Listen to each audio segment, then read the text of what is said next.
안녕하십니까, 주영호 목사입니다. 지난 한 주간도 하나님의 은혜 가운데들 다 안녕하셨을 것으로 믿고 감사드립니다.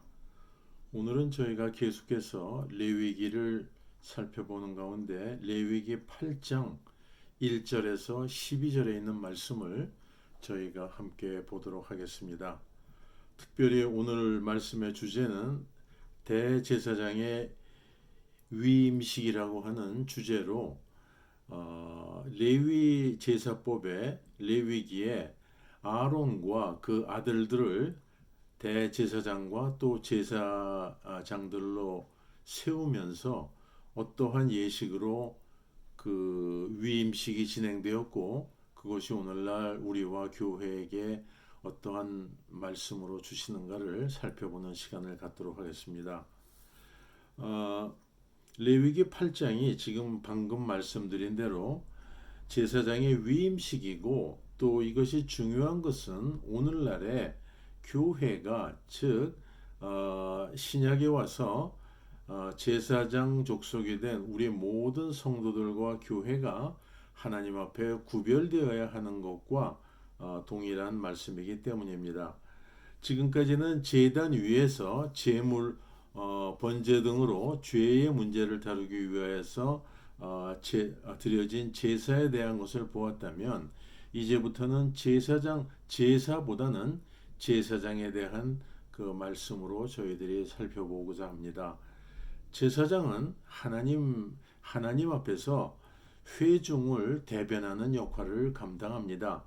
이는 선지자와 정반대의 직분이죠. 선지자는 하나님께로부터 나와서 하나님의 원하시는 뜻을 회중에게 전하는 그러한 역할을 하고 있고, 제사장은 특히 대제사장은 오히려 거꾸로 이 회중을 대변하여 하나님 앞으로 나아가는 그러한 직분이 정반대의 직분입니다. 그러나 우리 주님 예수 그리스도는 우리를 대변하시는 대제사장이시며 동시에 하나님의 뜻을 우리에게 전하신 그리고 하나님 본인이신 대제사장 선지자로서 대제사장과 선지자의 두 가지 직분을 소유하고 계신 분입니다.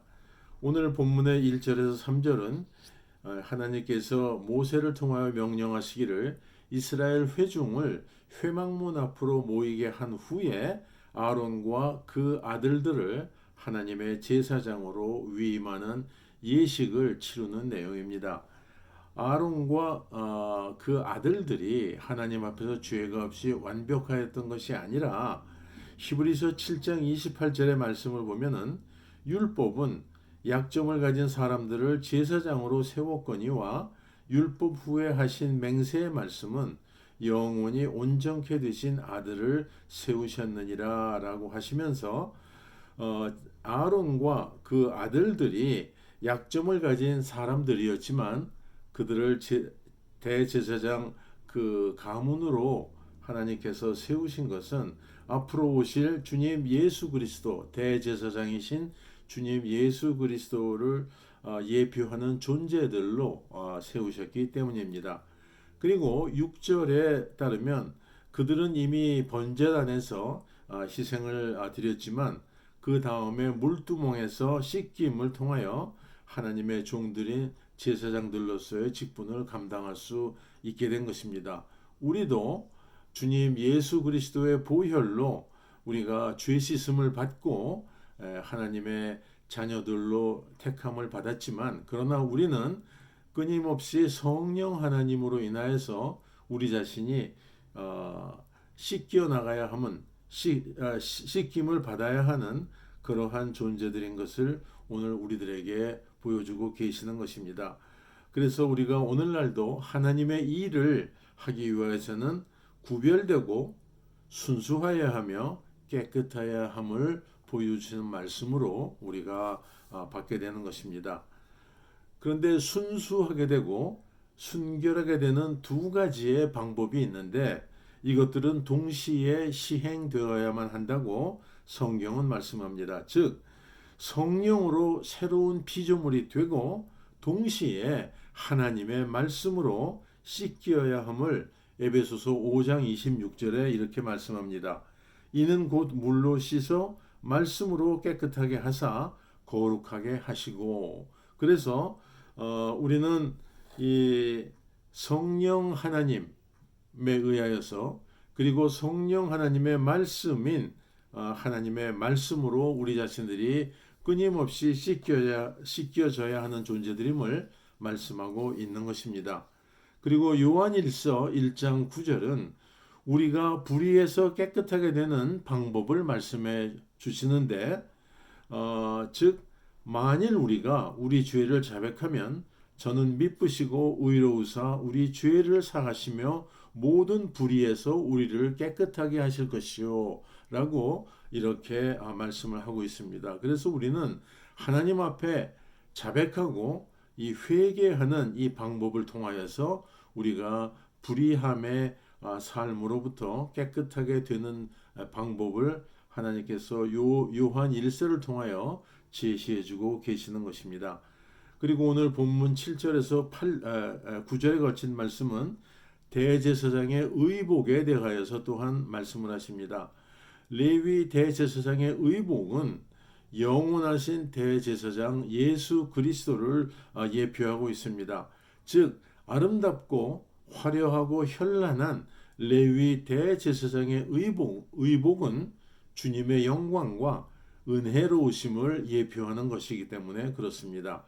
그리고 이 대제사장의 의복에 대하여 자세하게 말씀하신 출애굽기 28장에 의하면 대제사장의 옷은 가는 흰색 배실로 짜야 한다. 그런데 흰색 배실로 짜야 되면 주님 예수 그리스도의 의로우심을 지칭하는 것입니다. 그래서 레위기에 있는 대제사장의 옷도 흰색의 배실로 짜여져야 함을 말씀해 주시는 것입니다. 그리고 대제사장의 흉패, 즉 가슴에 다는 그 흉패에는 우림과 둠밈을 메어달게 되어 있습니다. 이 히브리어 렉시콘에 보면은 우림은 빛을 지칭하는 것이고 둠밈은 완벽함을 지칭하는 것입니다. 이 또한 완벽하게 공의로우시며 빛 되신 그리고 대제사장이신 주님 예수 그리스도를 예표하는 것으로 우리가 보는 것입니다. 그래서 이 우림과 둠밈은 레위 시대의 대제사장의 가슴에 그 입고 있는 흉패에 매다는 그러한 빛과 완벽함이 되시는 주님 예수 그리스도를 예표하는 그러한 그 심벌을 이제 매달고 있다고 우리가 보는 것입니다.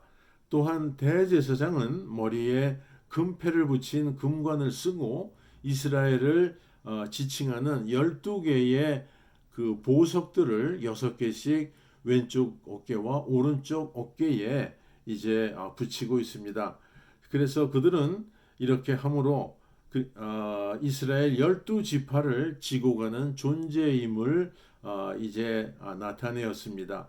이것은 오늘날도 성도들을 가슴에 품고 가는 존재들로서의 교회의 하나님의 종들로서의 책임을 우리가 볼 수 있는 것입니다.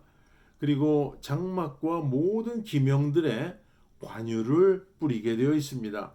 그리고 아론의 머리에는 관유를 뿌리는 것이 아니라 관유를 쏟아 붓게 되어 있습니다. 그리함으로 거룩하게 구별한 것이죠. 기름 부음은 이 거룩하게 구별하는 그러한 예식이죠. 그래서 구약 시대의 왕과 그리고 제사장과 그리고 하나님의 종들인 말씀을 예언하는 종들에게 기름을 부어서 그들을 이제 거룩하게 구별하였던 사실을 우리가 알 수가 있습니다. 그래서 이 기름 부음에 대하여서 이 다윗이 노래한 성전으로 올라가면서 노래한 아름다운 시편이 있습니다. 즉 시편 133편은 이러한 말씀으로 이 기름 부음의 아름다움을 노래하고 있습니다. 형제가 연합하여 동거함이 어찌 그리 선하고 아름다운고 머리에 있는 보배로운 기름이 수염 곧 아론의 수염에 흘러서 그 옷깃까지 내림 같고 헐문의 이슬이 시온의 산들에 내림 같도다. 거기서 여호와께서 복을 명하셨나니 곧 영생이로다. 라고 다윗을 통하여서 이 아름다운 시편의 노래를 불렀는데, 즉 이것은 대제사장이신 주님 예수 그리스도 안에서 오늘날 모든 성도들이 즉 진정으로 성령의 기름 부음을 받은 성도들이 연합하여 화목하는 것이 바로 영생의 복을 받게 되는 기름을 이 시편을 통하여 오늘날도 우리에게 주시는 말씀입니다. 그래서 이 레위기는 주님 오시기 1500년 전에 주어진 하나님의 말씀이라고 우리가 생각하는 옛 것이지만, 또 유대인들에게 이게 주신 말씀이긴 하지만, 그러나 이 레위기의 이 제사법과 대제사장에 대한 이 모든 말씀이 오늘날 바로 대제사장 되시는 우리 주님 예수 그리스도의 은혜를 누리고 성령님의 기름 부음을 받고 하나님의 자녀들로서 또 살아가는 우리 모두에게 주시는 가장 적합한 실제적이고 적합한 말씀이기 때문에 여기에 레위기를 우리가 온전히 알아가는 데 대한 중요성이 있는 것입니다. 그래서 오늘은 레위기 8장 1절에서 12절까지 있는 말씀을 함께 저희가 살펴보았고, 다음 시간에는 13절부터 마지막 절까지의 말씀을 저희들이 살펴보도록 하겠습니다. 그러면 다음 주에 뵐 때까지 하나님의 은혜가 한 분 한 분과 함께 하시기를 주님의 이름으로 축원드립니다. 감사합니다. 안녕히 계십시오.